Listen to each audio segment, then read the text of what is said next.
It's the Locked On Podcast Network, your team every day. You are Locked On Bears, your daily Chicago Bears podcast. Part of the Locked On Podcast Network, your team every day.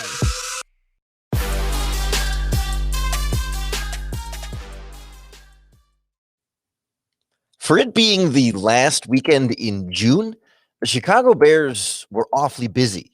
You have a Bears player trying out and just falling short at the Olympics. You have some free agency discussions and ultimately a player signing elsewhere.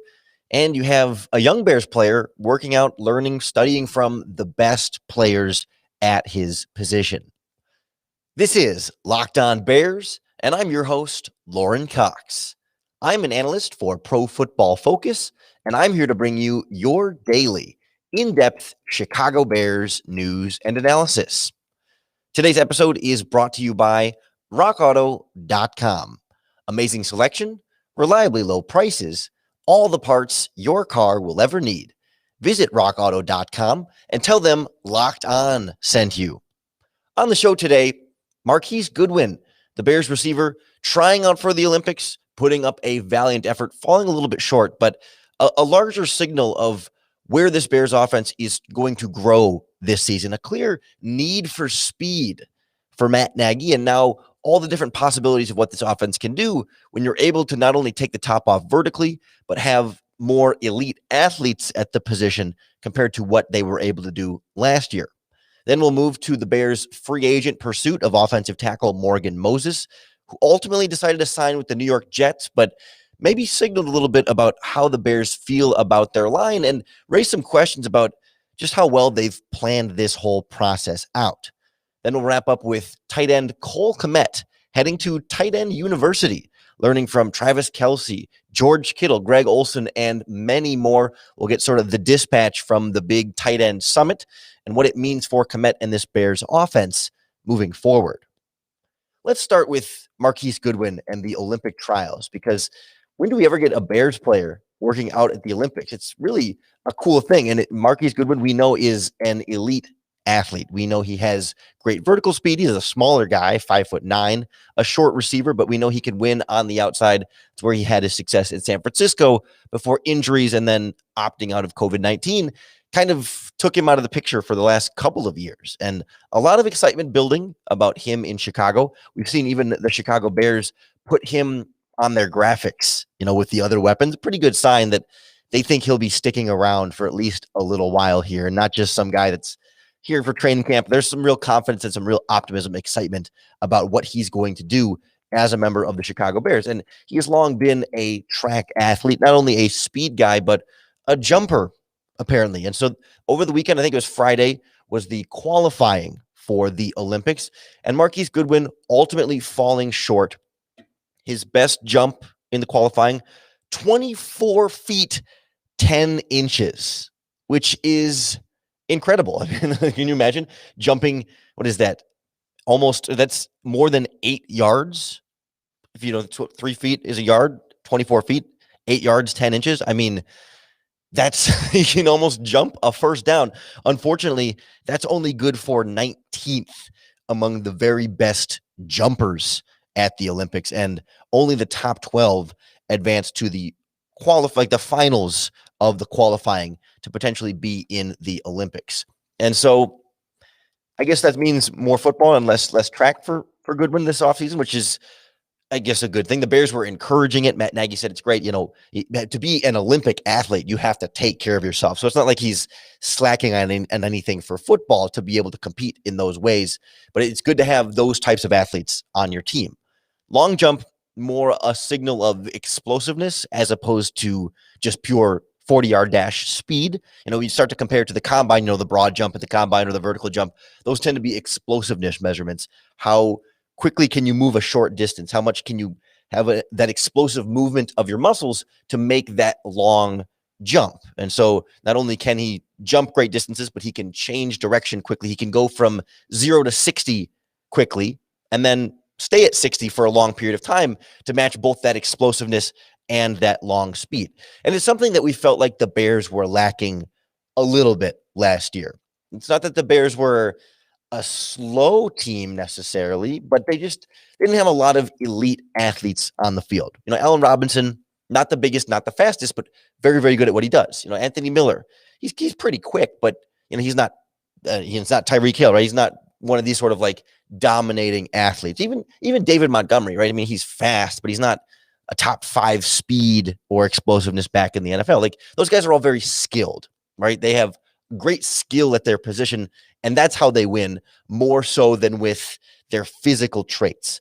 Darnell Mooney has more of that closer to elite speed and physical tools that we haven't really gotten to fully see in this Bears offense, in part because limitations at quarterback, limitations elsewhere, maybe coaching staff trying to still figure out how all these pieces are supposed to fit together. But you look into 2021 now. You have Marquise Goodwin, of course. Tariq Cohen coming back from injury will bring another one of those sort of elite skill sets to the Bears offense.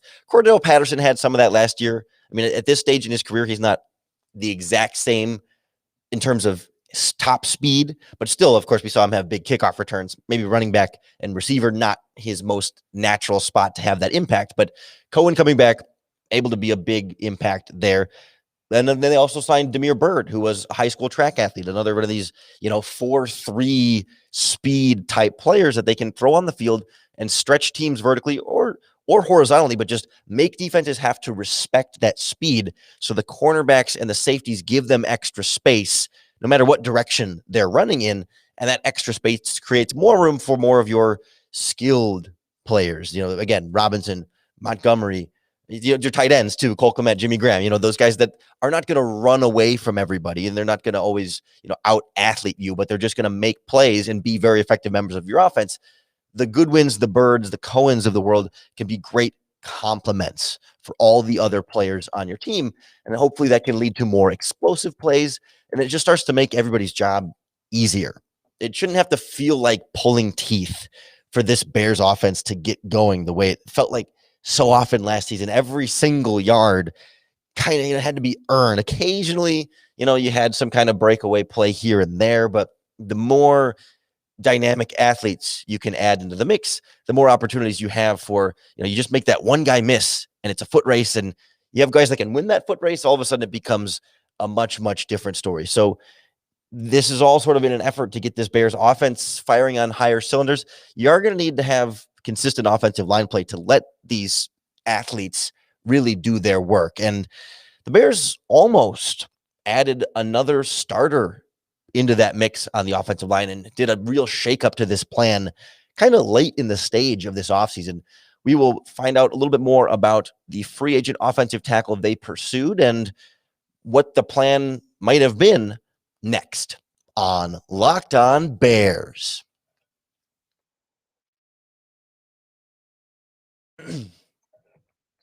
Today's episode of Locked On Bears brought to you in part by our friends at BetOnline AG. It is the number one place we trust and the number one place we recommend, because it's the number one place that's still coming out with new season prop bets for you in late June. I mean, who else is coming out with fresh content like that in the betting world? It's BetOnline AG. The new one is you can bet on where your Chicago Bears will finish in the NFC North. So it's not just who's going to win the division, but there's odds on whether they finish third, second, first, or fourth.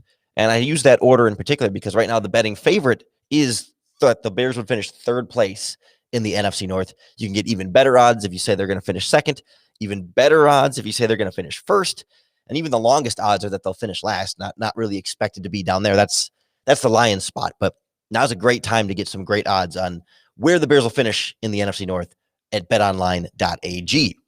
Sign up today for a free account and enter our promo code Locked On to receive your free 50% welcome bonus on your first deposit.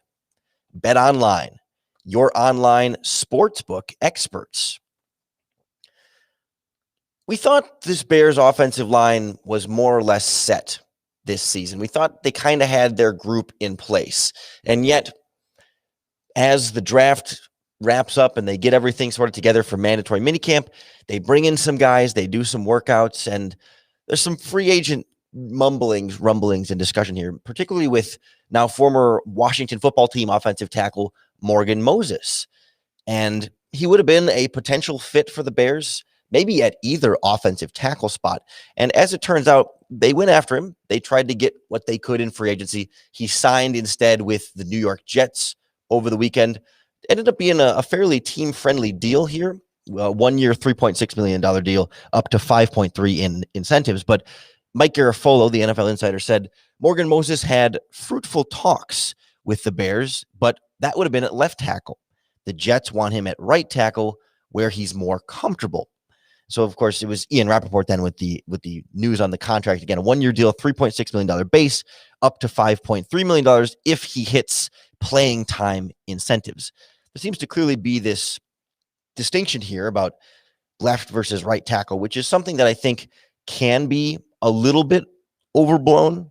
It's not like it's a completely different position, but you also want to be careful with flipping guys around and just pretending as though it's a natural transition to always just make them go left or right. But the way this kind of goes with Morgan Moses here, it's like, what's the Bears' offensive line plan then? You know, if they're looking at a free agent tackle like that, and the Bears looked at him at left tackle, that would then mean that Tevin Jenkins would go to right tackle, which is where he played in college, which makes sense. But why then have you had Tevin Jenkins playing at left tackle through rookie mini camps and mandatory mini camps and the whole OTAs, everything up to training camp for Tevin Jenkins has been left tackle? And so if that's your plan, fine, do that. Stick with that though. Why change? Why is he working at one spot for a month or two, and then all of a sudden, well, Morgan Moses, we're going to bring him in and move Tevin Jenkins? Like, there should be a plan from the start, right? This is what we want to do at left tackle. This is what we want to do at right tackle. This guy's a free agent. We're going to sign him and then get this all squared away so you can put all your guys at all the positions that they're going to play at, and you're not going to start moving him around and doing all these different things. So perhaps it was a bidding war situation with Moses. The Jets maybe paying him a little bit more. At this point, the Bears have the salary cap space to make a deal like this work. And I would be all for upgrading this offensive line. I still have concerns about the total quality of play they're going to get with the projected lineup right now of Tevin Jenkins, Cody Whitehair, Sam Mustipher, James Daniels, and then Jermaine Ifedi at right tackle. Signing Moses and playing him at either right or left tackle with Tevin Jenkins would be an upgrade for me. I'd feel better about the depth beyond them. And the Bears have dabbled in these conversations for the last couple of months. And yet it just doesn't seem like there's a super clear plan here. Like either they didn't prepare for this as a possibility or something, but it just feels like we see this too often with this Bears offensive line where they kind of adjust on the fly. They just will make changes here and there and move guys around. And it really doesn't help any of them, especially with Tevin Jenkins as a rookie, right? Draft the rookie, put him in one spot and keep him there. Say, become the best left or right. Pick one, though. Pick one. Left tackle you can be. Just learn this position, master this position. Don't worry about the different responsibilities for different spots on different sides. Just do this. And yet they seemed ready and willing to kind of throw that out just to play Moses at left tackle and jump Tevin Jenkins back to right tackle. Like, you want to have competition at the individual spots, right? You can compete with different people at right tackle, Ifedi and Wilkerson and Larry Borum, and you can rotate that way, but don't have them be playing different positions at the same time or learning one and then completely switching to something else later on and not having had that time before it to learn it. We've seen this, what feels like every year, with Cody Whitehair and James Daniels. I don't know that we've seen a season where they both start and finish the season at the same position from week 1 to week 17. Sometimes there's injury in there, and I understand, your center gets hurt and you have to move somebody else in there, and the moving parts happen when that's out of your control. But how many times have we seen, James Daniels starts at center and then 6 or 8 games in the season, they move him to guard and move Cody Whitehair back to center. Or this year, it was Whitehair going back to left guard and playing a heck of a lot better at left guard. And some of this just feels like the Bears either not having a good plan to start, or what seems more like to me is like they're not able to properly evaluate their own talent and put them in the best position to be successful. In the past, it was the previous offensive line coach, Harry Hiestand. Now it's Juan Castillo. And I feel like we've seen maybe a little bit less of this with Castillo, but the Moses interest at left tackle kind of raises the red flag again. Like, well, why can't they figure out the spot for all these guys to be? You keep them there. You're sabotaging them when you're asking them to go from left to right, relearn their muscle memory. You're switching hands. It's from going left-handed to right-handed or vice versa. Let them just do one. Put your players in the best position to be successful. That's the coach's number one job. It's what Matt Nagy talks about all the time. It's what every coach says. We're going to put our guys in the best position to be successful. And it feels like when they make these offensive line changes, which I guess they haven't in this specific case, but they have in the past, and I'm weary about how this plan is supposed to go. If you want to sign a left tackle, go get Russell Okung. He's a free agent. Be a high-quality left tackle you can bring in, fine. But why wasn't that the plan from the start? I mean, these players have been available for some time now. It wasn't a surprise cut last week that are like, oh, well, this new information changed just now to like, now we'll change our plan because we didn't know this was going to happen. This has been building for at least a month plus with these guys as free agents. And all of a sudden, well, maybe we'll move Tevin Jenkins if we could find a new left tackle now. It just doesn't feel like a strong process leading up to at this point. Again, put these guys in the best position to be successful because you expect them to do everything they can to be their best at the position you put them in. And that's not exclusive to the offensive line by any means. Tight end, for example, Cole Kmet, Jimmy Graham, you got to get the most out of them this year. And we're seeing Kmet in particular really do everything he can to find any little advantage and to make him as prepared as possible for this season. We'll hear a little bit more about his trip to Tight End University next on Locked On Bears.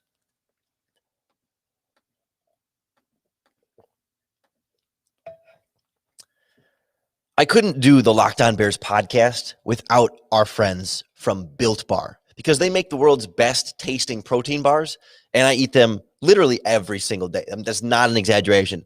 I have to hold myself to just eating one a day because they have all the nutrients of protein bars, but they taste like candy bars. I just got a full box of the salted caramel Built Bars, 18 bars, and they taste just like Milky Ways, but they're low calories, low sugar, high fiber, and high protein. I'm telling you, any flavor, you're going to love it. Salted caramel happens to be one of my favorites, but I've tried all of them, and you can't go wrong. It sounds a little bit too good to be true, but just take one bite, and you will be convinced. Head on over to BuiltBar.com and enter our promo code LOCKED15, and you'll get 15% off your next order. That's promo code LOCKED15 for 15% off at BuiltBar.com. A lot of moving parts on this Bears offensive line, seemingly set for now, but nobody knows more about moving parts than our friends at RockAuto.com. They're a family business that have been serving auto parts customers online for over 20 years. They got everything you could possibly need for your vehicle. Fuel pump assemblies and engine control modules to some of the easier stuff like brake parts and tail lamps. So whether you're a do-it-yourselfer or you're working at cleaning up a car in the garage, a classic car, or just your daily commuter needs a little upgrade, you can find everything you need at rockauto.com, all delivered right to your home in just a few easy clicks. You're not going to find better prices anywhere else because some of the chain part stores will have different price tiers for the professional mechanics and the do-it-yourselfers like us, but rockauto.com's prices are the same for everybody. So don't spend up to twice as much for the same parts somewhere else. Go to rockauto.com right now and see all the parts available for your car or truck. Right Locked On in their How Did You Hear About Us box so they know we sent you. Amazing selection, reliably low prices, all the parts your car will ever need. rockauto.com. Seemed like all of the best parts of tight end position in the NFL all got together for this tight end university that they held over this past weekend. It was organized, I think the headliners were Travis Kelce, George Kittle, and then they enlisted Greg Olsen, the former Bear who officially retired this offseason. Those guys had looked around and said they see Von Miller does a pass rushing summit where all the best pass rushers get together and exchange their tips and tricks for doing pass rush moves and how to beat certain offensive linemen. There's always quarterback camps, and they always get together. The receivers all get together, and they said, you know what? Screw it. Let's have all the tight ends, all the top tight ends in the NFL get together and do this themselves. So Cole Kmet gets an invite, and it's I believe it was kind of like a whole weekend of like working out and doing on-field drills and getting in the film room as well. We saw on Instagram, Cole Kmet was tagged in a couple of pictures of, working out next to George Kittle and Travis Kelce and all those guys. And it seemed like it was just a really cool thing for everybody to kind of get together. And it's as much a camaraderie thing and almost a fun getaway. I mean, it's business, right? I mean, they're not just goofing around the whole time, but there's a certain pleasure and enjoyment to this type of thing as well. And it's really getting down in some of the nitty gritty of the tight end position, route running, getting in and out of their breaks and creating that separation. I think one of the things Greg Olsen had talked about was, sinking your hips and trying to not give away to the linebacker which direction you're going to go. You're breaking in, you're out, you're going vertical, you're curling back to the quarterback, however you're going to do it.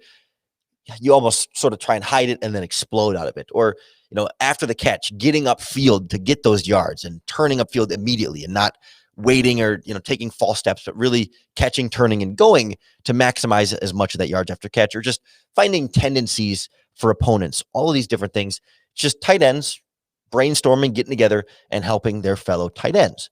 And you might sort of wonder, okay, then why do all these tight ends want to help each other, right? They're on different teams.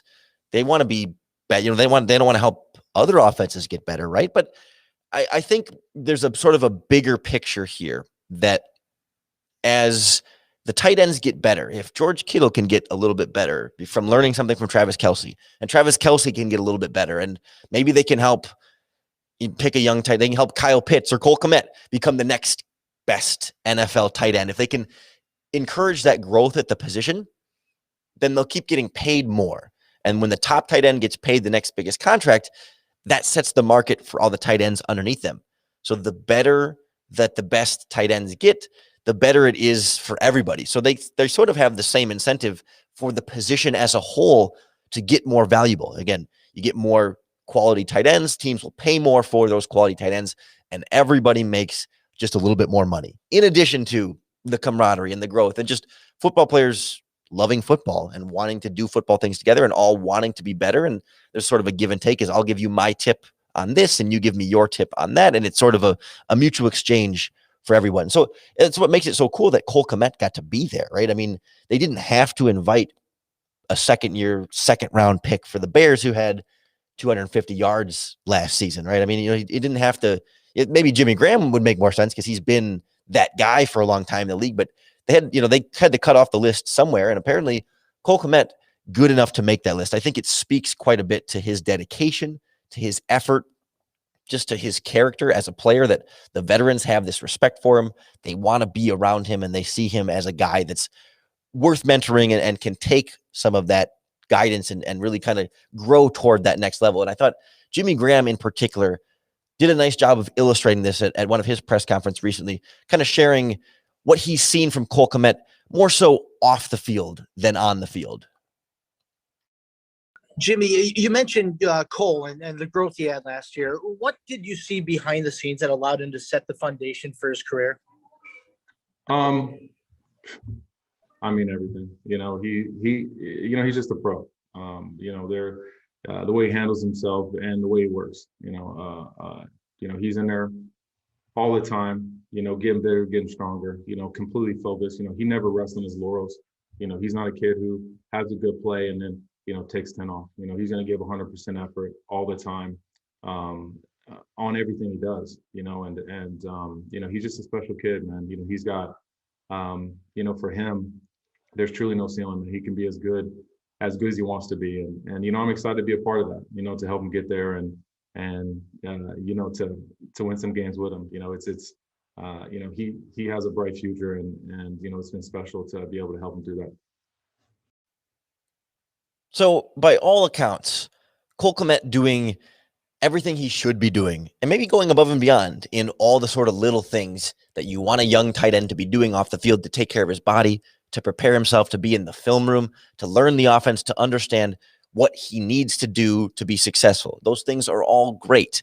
None of it guarantees that he's going to be a Pro Bowler or whatever ceiling expectations you want to set for him. None of that is guaranteed by the things he does off the field, but he's checking all the boxes, and you would much rather he check all those boxes than not, right? This is what you want to see, and it's going to be crucial to see how that development sort of comes as the season goes, how these tight end roles even sort of start to match up as the season goes on. If you want more on the Bears tight end situation, last week on the podcast, we talked about Jimmy Graham almost retiring and the thought process he went through there. He also got in a bad car crash that he was okay from this offseason. So with some more Jimmy Graham recently on the podcast, if you want more of that. Also, Greg Olsen, who was at the tight end university, talked about how he thought the Bears were going to sign him last year before they signed Jimmy Graham and was disappointed and felt like the Bears kind of played him for a sucker when they didn't sign him. Make sure you go back and check out those episodes of the Locked On Bears podcast, wherever you're listening right now, or if you're watching on YouTube, go check out the YouTube channel as well, because we're going to be all over Cole Kmet and his development and how this Bears offense comes together all offseason long, into the preseason, into the regular season, and more. So make sure that you click that subscribe button so you're keeping up with all of our daily, in-depth Chicago Bears news and analysis. Admittedly, at this stage of the offseason, we're in offseason mode. Still only a 3-day-a-week schedule for us, but we will get things all ramped up, start getting you ready for training camp, and you're going to be ready to go. You are going to be ready for some Bears football. That's what I like about the podcast, is even when it's late June and, the team's not practicing and we don't get to hear from Matt Nagy every day, and, it's very much the team is away, you still get your Bears football right here. And I hope more than anything else, the podcast helps you bear